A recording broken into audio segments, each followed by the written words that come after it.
Hi, I'm Tammy Silvers of Tamarini's. Let's talk flying geese. Now I'm going to show you how to make flying geese the Studio 180 way. I think you're going to find that it's quick, it's easy, and it's accurate.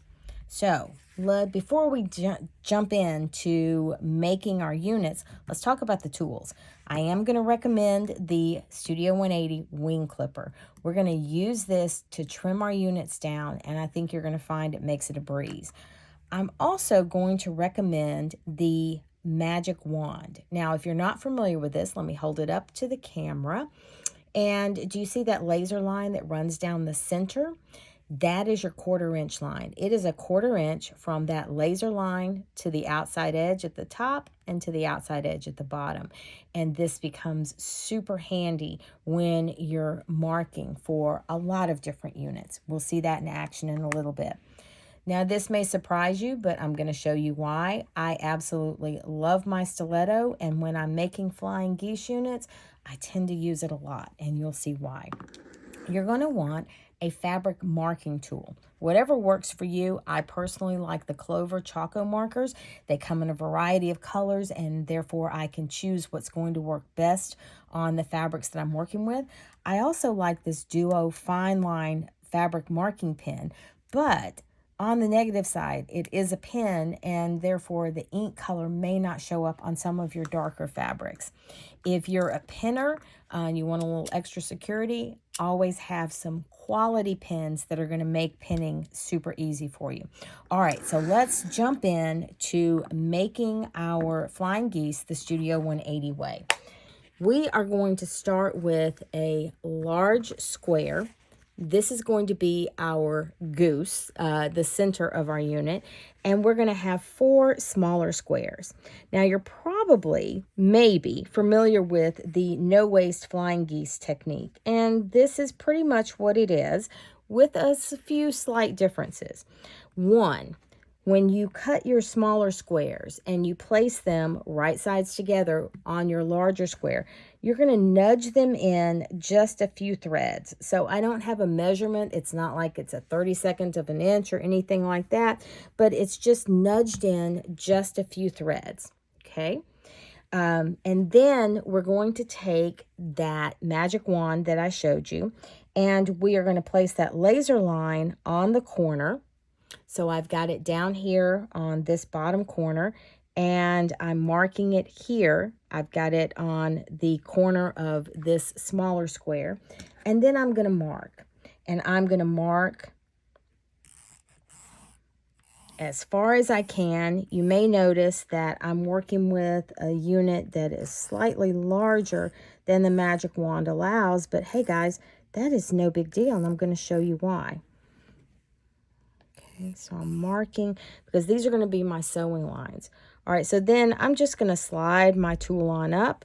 I've got that laser line up here at the top corner. I've got the laser line here, and I've lined up my tool with those lines I've already drawn, and I'm just going to continue that on. Now, these drawn lines that I've made are going to be my sewing lines. So I'm going to take it over to the sewing machine, and I'm going to sew on those 2 drawn lines. So when I do, it's going to look like this. Okay. So now I'm going to cut between the 2. And when I cut between the 2, I'm going to end up with a unit that looks like this. And I'm going to press. Now, this may surprise you because if you're familiar with me, you know I love pressing seams open. But for some techniques, we need to press differently. So I've taken that unit that I've cut in half, and I have pressed to my smaller half square triangles. Now I'm going to take another one of my small squares, because I remember I said we're going to start with 4. And I'm going to place it in the corner, and again I'm going to nudge it in just a little bit, and you can see I've already used my magic wand and I've already marked my sewing lines. Okay, so I've placed the small square right sides together on top of one of the pressed halves of that first unit that I made. Now I'm going to sew on those 2 lines, and then I'm going to cut them apart. I'm going to repeat that with the other half. So I've used all of my squares now. And then I'm going to press out. And when I do, I'm going to end up with an oversized flying geese unit. This is where the wing clipper comes in. And I want to trim this down to size. So the first time I trim, I want to have the point pointing towards my body. And I'm going to decide what size do I want to trim this unit down to. And I think I'm going to trim this unit down to, let's see, 4.5 by 8.5. Or I could come down even smaller and I could trim it even smaller. That's the beauty of the wing clipper, is it gives you a lot of options. Now, let me show you. I'm going to try and position this a little bit more in the center so you can see. I want you to see why I like to use my stiletto. Because you may find when you go to work with this, and let me pull the camera in a little bit closer so you can see, my seam lines aren't quite lining up like I want them to. So I like to use my stiletto to pull my fabric in place.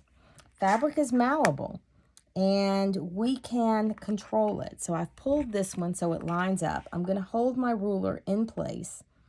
And I'm going to pull this side a little bit to get these in line. Because here's the trick.